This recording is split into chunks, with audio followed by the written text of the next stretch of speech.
What's up, everybody? Happy Monday. Yeah, happy Breast Cancer Awareness Month and everything else going on in October, guys. Great time of year.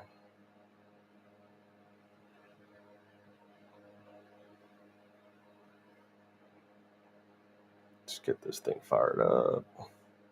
Perfect.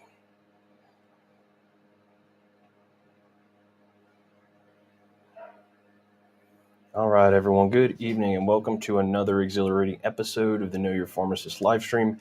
I'm your host, Dr. Joaquin Acosta, CEO of Pharm, where we pioneer pharmacist formulated solutions for holistic wellness. Tonight, guys, we delve into a topic hot stirring in the pharmacy world, the Walgreens Walkouts. Our Pharmacy Frontline segment sheds light on the voices rising from the heart of pharmacy, echoing the ethos of historical labor movements. We're here to connect to dissect the layers of this unfolding narrative, exploring its roots and ramifications. In our Tech Talk, we'll venture into the virtual corridors of Walgreens Reddit forums, unraveling the digital threads of discourse among the pharmacy community, guys. The Enlightenment Hour will transport us back in time, drawing parallels between the current pharmacy industry's labor movements and the iconic labor movements of yesteryears. Will unearth the essence of collective action, the power of unity in the face of adversity. And as we transition into our Herbal Wellness Corner, we're going to initiate a captivating dialogue on cannabis, stimulating a conversation that could redefine wellness paradigms if you know how to talk to your doctor correctly. Wink, wink. Our community spotlight is going to shine on the upcoming Las Cruces Public Schools, New Mexico State University football event, testament to the spirit and camaraderie of the community. And gentlemen, our Men's Health Minute, your window to achieving a harmonious work-life cycle, a voyage from the mundane to the mindful. Tonight's journey is not just about information, it's about igniting conversations, fostering a community where we learn, grow, and evolve together. We're here to challenge the status quo, to brainstorm, to build bridges of understanding and empathy. And as we navigate these diverse discussions, guys, we're not merely spectators, but active participants in scripting the narrative of change. So let's dive into the expansive knowledge, share our insights, and collaborate to cultivate informed, compassionate discourse. Your engagement, guys, is the catalog to productive dialogue. So hit like, share, and drop your thoughts in the comments as we embark on this enlightening expedition together. Big shout out to our sponsors, Pharm, High Horse, the Trichome Alliance, and Bowder Speedway Park, who fuel our quest for truth and transformation. Stay tuned, engage, and let's unravel the mysteries, controversies, and the solutions awaiting us, guys. So check this out. Pharmacist Frontline, Walgreens had at least 15 stores confirmed closed today in the walkouts. If everybody's aware of the Pharmageddon or hashtag Operation Spotlight going on right now, you know, this is what's hitting the pharmacy industry. Operation Spotlight, you literally have walkouts like never before in Walgreens across the nation. This was going to be the, biggest pharmacy walkout organized other, than the Kaiser Permanente one. But, CVS, I think, had 20 some stores, and Walgreens, it sounded like, really was trying to somehow find a way to calm this thing down, because there was possibly up to 700,000 employees that were going to take place in this today. It was on the news, all over the news about, hey, what's going on with the Walgreens walkout? What should you expect? So on and so forth. So, from what we know, guys, it's a very important thing to watch and to measure. So right now, on most media, there's not a whole lot of reporting as to the clarity as to how far this has gone. USA Today seems to have some of the closest information. Other than that, it's the Walgreens Reddit. We'll cover the Walgreens Reddit in just a second, so everybody has a good take on that. But checking on, today, truly USA Today knows that the walkout was staged. They couldn't get pharmacists to talk in fear of retaliation. So pharmacists really, again, were calling out because sick leave and the time that they already had, and maybe some might have walked out, but we don't have the exact story on everything that happened today. So sure, if you know, definitely drop that in there and share that. but we are still kind of looking to see. This is the first of 3 days of the walkout. So today, tomorrow, and Wednesday are supposed to be walkouts all over the country. Could just be gaining steam, but we'll move quickly over into the Tech Talk segment where you can look at the community forum, which is Reddit, and it's worth being able to check out because, hey guys, pharmacists have to go in undisclosed locations to not lose their jobs, and that's completely understandable. So what could people even consider doing? How can they get involved? If you're a Walgreens employee, how can you connect with other Walgreens employees? Well, do you have a Reddit account, right? Fair enough question to propose. What kind of things are you seeing there? This is 3 hours ago, right? Don't let Walgreens shills try to do to you what is done to teachers when they strike. And again, maybe you hear from like Governor Chris Christie and some of these things that the teachers unions have been the worst things to ever happen to this country. I don't know anything about that. But what I do know is what's going on in the pharmacy industry is absolutely nuts.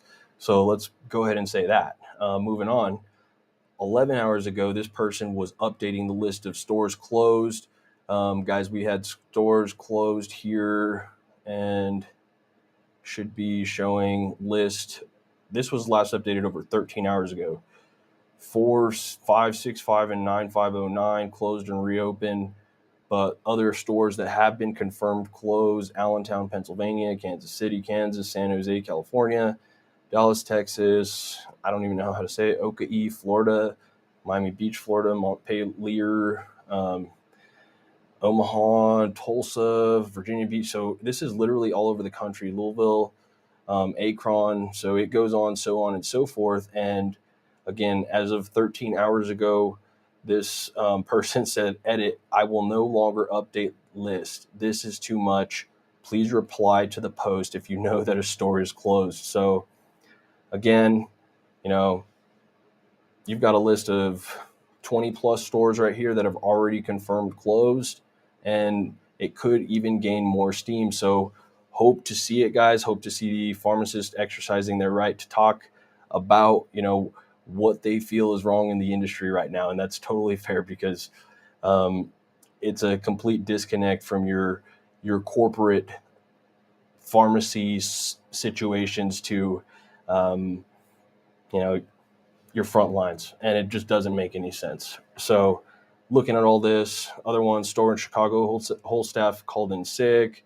Some of these stores that were posted were the ones that couldn't get other coverage. So some of them were trying to, get that figured out. Right now, as of 8 hours ago, 36 pharmacies closed to pharmacist call out, 6 others closed due to missing techs, 42 total. Walgreens closed due to staffing in less than a day. Let's see if tomorrow's numbers differ. So that's as of 8 hours ago. So granted, that's been this morning. This is the biggest walkout in pharmacy history that's literally happening right now. I hope everybody understands that. It's a very significant time in the history of pharmacy. So again, keep that all in mind. Very, very, very, very critical to keep our eyes on what is happening right now. So again, looking at other comments here about who's reporting and who's down and whatnot. As of 3 hours ago, Google's not reporting them all. Some of the Walgreens sites are listing temporarily closed. Google's showing opening. So again, more people are still trying to figure all this out and staying connected. Again, in your Walgreens Reddit forums, for anybody who doesn't know what Reddit is, it's just a giant forum where people can talk to each other, whether it's anonymously or not. It's pretty easy to do so. And very important place to connect people that are looking at what's happening, right? So comments from some undisclosed people who talked. Granted, you're not even going to get this anywhere else besides on this forum. I called out today. I just want to say I hope this makes a huge impact, and I hope that everyone who said they were calling out actually did. Any corporate clown that wants to comment on this can save it because you're irrelevant. That's why I can talk about this. Nobody owns me, right? So it is what it is. These guys deserve to have somebody clapping back, and that is already 42 stores and counting, as far as Walgreens is concerned. And the unsafe labor situation that is put on the pharmacists and the technicians to do what they do in terms of medicines and like taking care of people it's not a correct balance. It's a slave factory, for lack of a better word. Granted, You can say, hey, pharmacists are highly paid. Great, sure. What? No. I mean, then go look at your industry, right?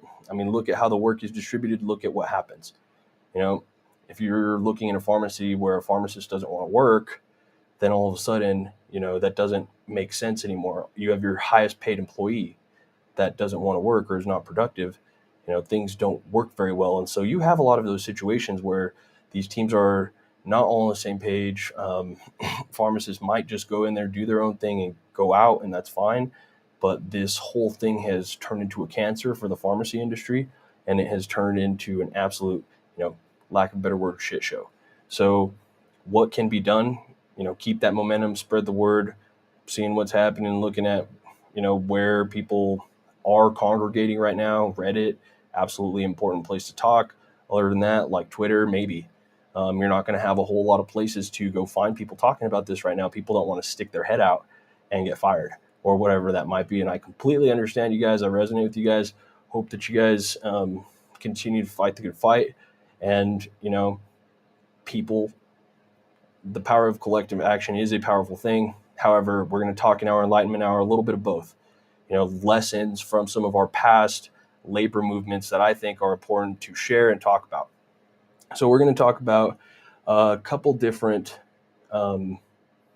labor movements here and kind of the back and forth of the things that have happened in the history, right? So first things first, labor movements don't always correct work the way that we envision them. Sometimes they can have, right, bad effects. So we're looking at like, hey, let's look at here. Hi, The I'm Haymarket Uhuru Williams. I'm a historian. And here's what you the Haymarket Square riot and the affair of 1968. So check this out. Quick explanation. need to know in order to sound smart about the Haymarket Square riot. The Haymarket Square riot of 1886 had its origins in labor unrest that extended back to the decades after the Civil War. American laborers were particularly concerned about issues including the length of the workday and working conditions. The American labor movement at that time was also being influenced by more radical voices. Many of these individuals believed that not only should working conditions be improved, but that the entire capitalistic enterprise be smashed. On May 3, 1886, several workers were killed by police in a showdown at the McCormick Reaper plant in Chicago. Labor organizers called for a mass meeting and rally the following night at Haymarket Square. After one speaker, Samuel Felden, made a particularly inflammatory statement, police moved in to shut down the rally. As they were moving toward the stage, however, an unknown person tossed a bomb in their midst. In the ensuing violence, 7 police officers were killed and as many as 5 civilians wounded. In the absence of any real suspects, authorities turned their attention to the more radical influences in the labor movement. Despite the lack of any tangible evidence, 8 men were eventually arrested and put on trial. All 8 were convicted. In the end, 4 of those convicted were executed on November 11, 1887. Of the 3 remaining who had been convicted, 1 committed suicide, and the other 2 were ultimately pardoned by the governor of Illinois due to a public backlash against the unfair way in which the defendants had been treated. The 4 men who were executed in 1887 became international symbols of the struggle between capital and labor and the fight to ensure fair labor practices for all workers. Young people in large numbers came out and joined what became known as the Red Guards. These largely terroristic organizations were used to publicly humiliate. So again, what is the takeaway from the Haymarket affair? Well, encouraging, thoughtful activism, guys. Collective action, yes, it's powerful. It needs to be strategic to avoid things like unintended consequences there. Like, as a, not only as a business owner, but as, an employee, right?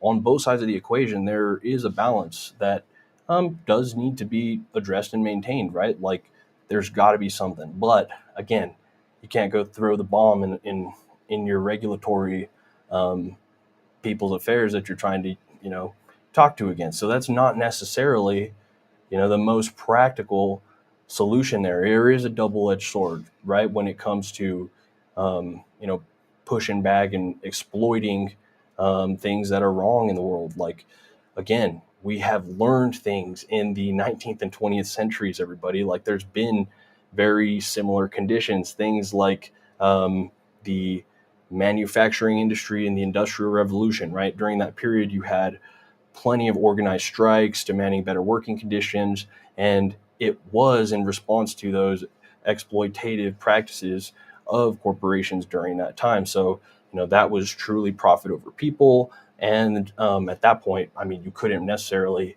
the regulation happened after, right? So that's what happened before, when it just became free reign. And again, the labor movements were successful because of things like public awareness and support. And where can the pharmacist walkout similarly gain public awareness and support for a growing call for change in an industry? Again, there's got to be things in terms of legislative impact that can happen there, right?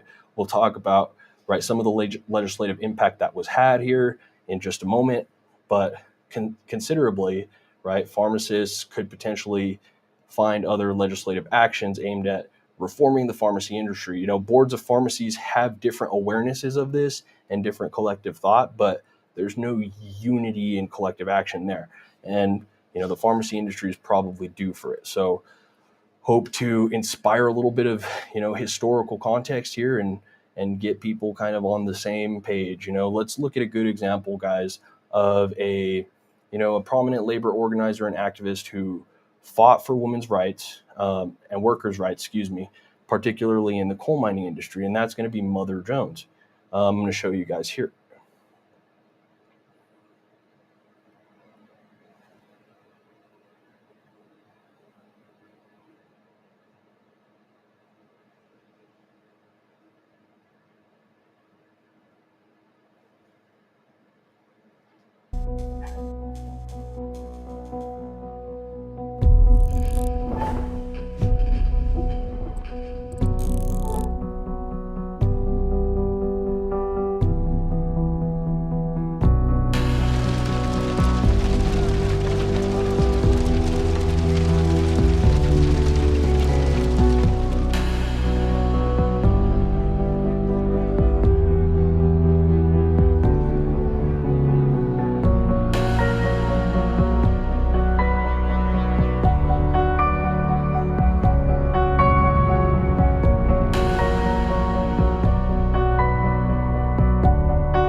So again, Mother Jones was an advocate. This is Mother Jones, who is a fascinating character.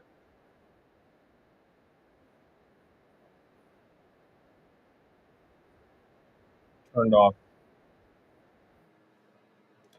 Very, very interesting person when it comes to, the echo of the labor movements, because yes, as Mother Jones may have, yes, spurred later on the action to make it happen, she was one of those people who truly can, inspire that you don't have to wait for a movement to make a difference. She did small changes, so and so long on a time. Granted, if the, war, insurrection there was blamed on her or not may be irrelevant to what we're trying to say here. She, was a good example of, being able to be a significant individual who made an impact, in the labor rights industry, and should be an inspirational figure for pharmacists today. One person can make a difference, and there's already collective action happening. Talking 42 store plus down today right now in terms of Walgreens. So we want to see more. We want to see that walkouts 2 more days to see what's going to happen and all that kind of stuff. So what does perhaps a balanced approach to legislation look like here, guys? Want to give the last portion of this segment to a little bit of light of that, looking at here collective bargaining and kind of what, right, that means and where that even came from in the best possible ways in our country, right, from the Wagner Act in 1935. So looking at this and what was the New Deal and how did that all work, I think, reminding us just to get us in the right perspective and the right frame of mind for, hey, what exactly should we learn and take away from some of the positive things that have happened from this in our society, back in the day. And we'll put that up.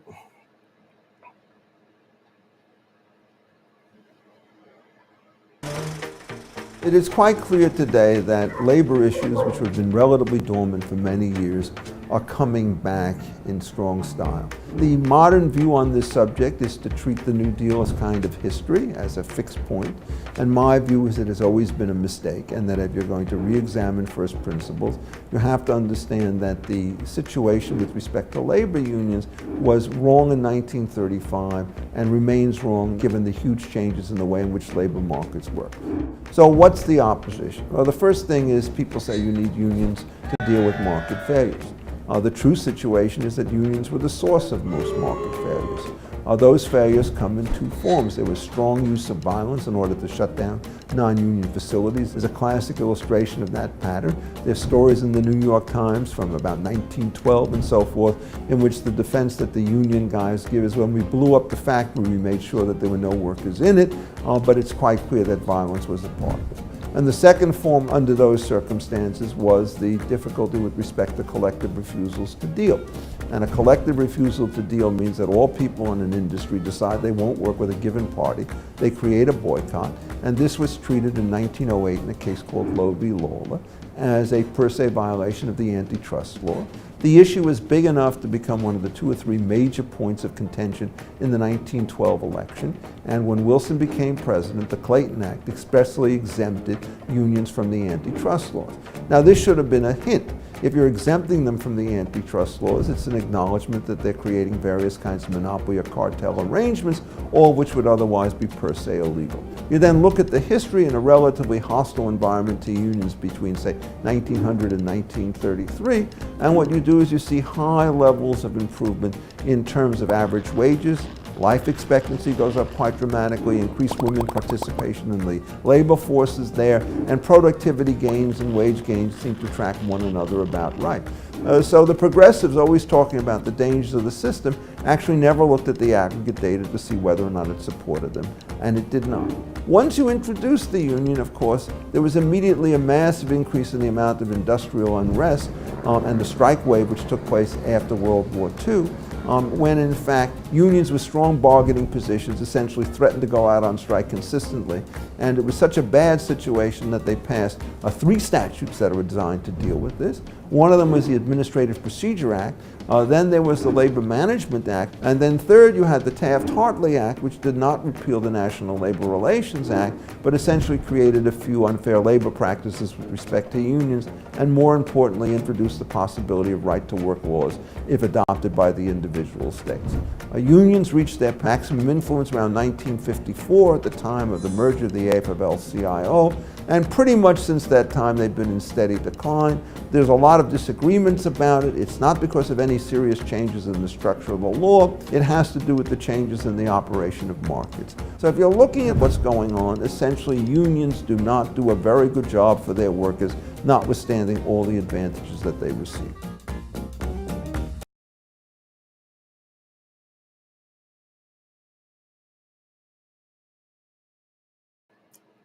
Sorry, let me unmute. So, moral of the story, right? Unionizing has had an intense history in our country already. We've done this for a really long time. And you can go through all the waves of the generations on, bad examples, good examples, what things made a difference, how it got out of control. We have to have some sort of a modern take here on what the pharmacy industry needs, right? There's got to be, some sort of fair amount of give and take. The corporations there are literally so vertically and horizontally integrated that right now it's only one side. So that part, I don't think maybe your government is not going to understand, especially when those lobbyists are probably, working them pretty good, especially from the pharma side, right? So again, a lot of different weird stuff there, but to be careful with everybody that is participating in that union in those regards. You can see where it's a double-edged sword in a lot of ways. But again, the power of collective action is something to be absolutely mindful of and to continue to push for and advocate for, because the conditions that pharmacists and pharmacy technicians are under, especially in those working seasons, are, you know, not fair, especially in those Walgreens and CVS kinds of places. The grocery store chains, not as much.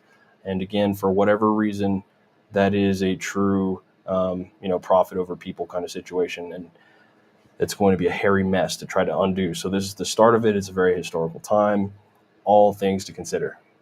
Cool. So moving on to the herbal wellness corner, everybody want to consider that still conversation that we are talking about is how do you start new conversations on things, right? And we're talking about being an advocate for, hey, pharmacists and their jobs. Well, what about being an advocate for yourself and your health? And when it comes to cannabis, especially in our herbal wellness corner brought to you by High Horse Cannabis Company, it's important to consider starting that conversation on cannabis, right? It's about to be the holiday season. You're about to have Thanksgiving next month. It's fall time, more time to get together, local elections, time for truly meaningful dialogue around cannabis and its role in health and wellness, guys. So things that I want everybody to think. Have you had a conversation about cannabis with your healthcare provider? A lot of people that may be watching my content have talked to me about it. So fine. But other people, if they have not, have they even considered it? Have they been so stigmatized against it that, it's never even been in the option book? Fine. Completely understand. But those, as we're talking about advocacy and everything right now, is the important, stuff I want to unravel and want to make sure that, we're okay with talking about cannabis with our healthcare providers or with other people at the table. This doesn't have to be some, politic kind of back and forth divisive thing anymore, right? And the basis of the argument there would be, even if people thought cannabis was the devil in the past, probably would have taken opioids because it was prescribed by a doctor. Times have absolutely changed. There's reason, there's true amounts of, resources available for anybody to have a good conversation about that. I hope to provide, even just the right questions and the right frame of mind to even think about some of these things, questions to ask. What may be somebody sitting across from you at Thanksgiving, right? Have you ever considered cannabis for wellness? Do you use it? Do you talk about using it? Have you had to just slowly talk about that, think about that in your own head throughout your life because, you can't talk about that with your family? Interesting. Have you ever asked somebody, what's your relationship with cannabis? I got this question. I thought this was a really, really good centered question. This came from Bennett Castro, our assistant training director over there at High Horse Cannabis Company. And she said she likes using this question in interviews and things because it really gets people to open up, right? What's your relationship with cannabis? It could be a lot of things. It's a very open-ended question. It's an awesome question to ask. Other things to ask. How do you feel about legalization in cannabis in New Mexico? Have you had that conversation with, people in your life that it may be have a significant impact on? Worth talking about. Have you actually talked to your doctor about cannabis? Ask those questions to other people, right? Especially if they're going to ask you. If you have some stuff that you use, always good to encourage. Well, talk to your doctor. I'm not a doctor. Fair enough, right? This will work for me. We don't always want to do what Jack and Sally said. We want to do what doctor says. Fair. Good. Cool. Other talking points, things to consider to do this in the holiday time. How do you overcome stigmas and or myths associated with cannabis? By asking those questions, right? By discussing the benefits that may have seen for you or you've seen for other people and medical implements openly. It's very easy to address because you can look at the opioid epidemic, the fentanyl problem, the e-cig problem, tobacco problem, nicotine problem, guys, on and on and on, benzos, Ambien, anything on that Beers criteria list practically, guys. It's insane. So we don't even know how quality of life could possibly be enhanced if everybody was able to take that under their wing to some degree, and we had a little bit more unity and collective thought on there. So, my call to action to you guys is, hey, start that conversation, be a part of the change that normalizes cannabis as a viable and responsible choice for health and well-being. So please keep that in mind, everybody. It's a very important thing. Hope that you guys, keep that at the top of the list this holiday season. So next in our community spotlight, everybody want to spotlight out Las Cruces Public Schools night. That is for New Mexico State football versus Sam Houston State this Wednesday. So very cool. I will share with you guys this on the screen here so you can see. Free entry for kinder through 8th grade students and staff get in for free. New Mexico State football versus Sam Houston State this Wednesday, October 11th at 7 p.m. Very cool. So got to get people out and pack the stands. Go Aggies for sure. Make sure we get everybody out there.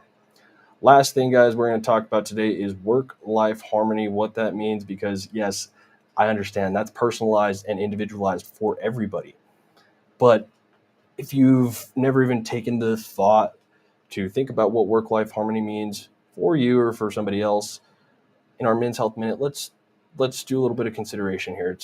It's worth looking at. So, again, I saw a article I liked here from the Harvard Business Review about work-life balance being a cycle, not an achievement. And I think that's an important, situation there to look at. I'm going to share it with you guys. Talk about it for a little while. Everything is personal to everybody, right? I may like to work more than, some other people like to work, or whatever that may be, right? And some people's thresholds or whatever they do is very personalized, right? People should, at the end of the day, be doing what they like to do. So, where you look at, hey, work-life balance, it's a cycle, not an achievement. Maybe, you're always going to have a little bit of a cycle of things, like things that you have to get done, right? Or things that you don't have to get done, or, time. What are the variables that you may have, right? Time, money, freedom, whatever those could be, work. And I just think this is an important thing because, looking here, they conducted 200 in-depth interviews with 78 professionals from London offices of a global law firm and an accounting firm, speaking with men and women mostly between the ages of 30 and 50 with at least one dependent child, either in middle or senior management roles. So again, this was personalized to a certain situation. Maybe this isn't going to be your blue collar type of worker, but I think it was still, very relatable in a lot of ways, because here, look, the majority of the interviewees describe their jobs highly demanding, exhausting, chaotic, and they seem to take for granted that working long hours was necessary for their personal professional success. However, 30% of the men and 50% of the women in the sample appeared to consciously resist working long hours, describing a variety of strategies they developed for maintaining a healthier work-life balance. So the details of every individual case, yes, differed. But the study suggested a common mental process that consistently helped the group of professionals change the way they worked and live for the better. So at the high level, the research showed that achieving better balance between professional and personal priorities boils down to a combination of reflexivity. So reflexivity, what does that mean? Looking at that, pausing it down. Hey, pause and denormalize, questions or assumptions to, increase self-awareness, because you've got to do that. But you can't do that until you take that step back, right? Figure out, hey, what could be causing you stress, imbalance, or dissatisfaction in your life? How do you have, more of an egoless opinion on that? How do you look at the circumstances affecting how you perform and engage with your job, or how they're impacting personal life? What are you prioritizing? What are you sacrificing? What's getting lost? So looking at those things, here's an example, right? Maya, again, it's our Men's Health Minute, but still, working long hours, quite sort of a horrible period. And I think for me, that was the key point. I thought, I am not doing this anymore. This is ridiculous. So I think from then on, taking a real step back. So, again, in the Men's Health Minute, men, maybe you could look at your wives and help them to take that evaluation with yourself. Maybe you change some of those situations there, if you're looking at what could be prioritized or sacrificed there, and maybe the other person in that cycle might not be aware of it. So have you paid attention to those emotions, or what truly you feel resentful or bitter towards? Because again, you have to work towards what you love to do. Looking at that, again, you can be seeing how, okay, if your time on the clock is truly hated, there's something to consider. So again, what sort of prioritization should be put there? Should be put towards the valuable things that, you want to do based on the questions that you've asked yourself. So what am I willing to sacrifice? For how long? If I prioritize work over family, why do I feel that it is important to prioritize my life in this way? Is it necessary? Is it inevitable? What regrets do I have? What regrets will I regret if I continue along my current path? So again, maybe it's not something you do every day to sit there and look at your life like a track that you're driving on or a road that you're driving on, but sometimes to look at that map there, you prioritize the things that you want in life, and you start kind of heading more towards that way, whatever that may be for some people. Again, very, very different for everybody. Me, I get a lot of satisfaction out of, doing a lot, being, highly active in those situations. So until that fuse burns out of me, that's what I am. And I am luckily blessed enough in my life to have people around me that support that and that understand me and love me for that. And, we work in that way. And I'm happy that that's that. But sometimes you got to shed your skin and just be who you are. So, what other alternatives or anything like that could be in your situation? Those are, the things to consider. Some people don't always consider maybe you could get another job. Maybe you could get yourself out of a situation or do whatever that might be and have some sort of, amicable resolution, right? So that's where we're at today, Men's Health Minute. I hope everybody takes that into consideration. Work-life balance. It's a cycle, not an achievement. I think that's an important little situation here to speak on. So cool. I'll post that in the chat here for you guys. And other than that, we're going to hop on off. And I hope everybody has a wonderful Monday.